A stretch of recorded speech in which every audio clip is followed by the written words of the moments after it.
کوم خبر دا خور دی چې پاکستان د افغانستان په واخان پټۍ باندې قبضه کول غواړي. ښاغلي طارق پټان په 15 منټه ویډیو کې دغه موضوع روښانه کړې. غواړم چې درته شارټکټ په 15 منټو کې دغه موضوع ټول روښانه کړم.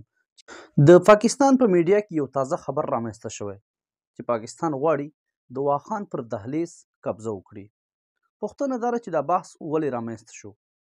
څو ورځې وړاندې د تاجکستان د دفاع وزیر کانډرل جنرال صابرزاده عبدالرحیم پاکستان ته سفر وکړ.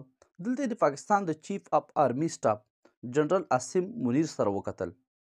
له دغې کتنې څخه وروسته په میډیا کې دا خبر لاس په لاس کیږي چې پاکستان غواړي د افغانستان د واخان پر دهلیز قبضه وکړي.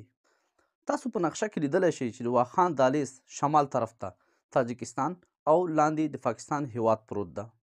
په داسې اساس وخت کې چې نه تاجکستان له افغانستان سره صحیح تعلقات لري او نه پاکستان، د دواړو هیوادونو د دفاع وزیرانو یا د لویو پوځي چارواکو لیدنه څه معنا لري؟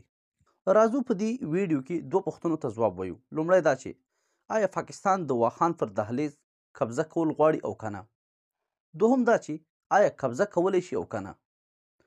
د لومړۍ پوښتنې په ځواب کې درې څلور نقطو ته اشاره کوو چې پاکستان د واخان پر دهلیز قبضه کول غواړي او که نه.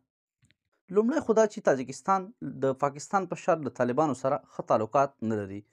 که ووایو چې په سنټرل ایشیا کې د طالبانو له حکومت سره تر ټولو کم ډیپلوماتیک تعلقات ته کوم هیواد لري هغه تاجکستان ده. وخت ناوخت د دواړو هیوادونو په سرحداتو کې یو څه جګړې هم رامنځته کیږي. ممکن لامل دا وي چې تاجکستان د طالبانو خلاف ګروپ د احمدشاه محسود زوی یا جبهه مقاومت ملي چې ورته وایي هغه تقویه کوي او په تاجکستان کې ورته ځای ورکړی. په سنټرل ایشیا کې یوازینی سفارت چې اوس هم د جمهوري دولت فعال ده هغه په تاجکستان کې ده چې ظاهر اخبار په نوم شاید کوم سفیر پکې فعالیت کوي چې د امرالله صالح تر حکم لاندې هلته خپل نظام چلوي. دویمه نقطه دا چې د واخان دهلیز د پاکستان لپاره بې انتها مهم ده، ځکه پاکستان د واخان دهلیز په ترلاسه کولو سره د افغانستان له مجبوریته خلاصیږي او کولی شي سنټرل ایشیا سره بغیر له کوم ترانزیت څخه تجارت وکړي. دریم دا چې د عاصم منیر او د تاجکستان د دفاع وزیر ترمنځ په دریو نقطو خبرې شوي چې یو د دواړو هیوادونو ترمنځ مشترکې ګټې، د دواړو هیوادونو ترمنځ مشترکه دفاع او سیمه ییز امنیت، چې دا درې واړه نقطې تقریبا واخان دهلیز ته ورګرځي. اوس راځو دې پوښتنې ته چې آیا په حقیقت کې پاکستان کولی شي چې د واخان پر دهلیز قبضه وکړي او که نه؟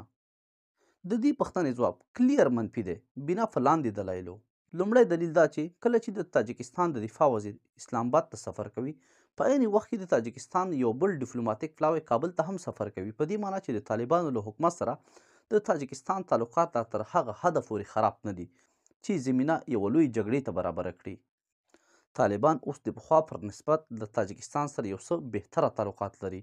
د طالبانو یو سینیر ډیپلومات هم تاجکستان ته سفر کړی و. دویمه نقطه دا چې په واخان د پاکستان د عدم مداخلې کیدای شي تر ټولو لوی دلیل وي هغه د واخان دهلیز سرحد دی د چین له هیواد سره. چین هیڅکله نه غواړي چې د افغانستان سره خپل سرحد د لاسه ورکړي. په افغانستان کې کافي خپلې ګټې لري او په آینده کې افغانستان شاید د چین لپاره یو مهم شریک اقتصادي هیواد وګرځي.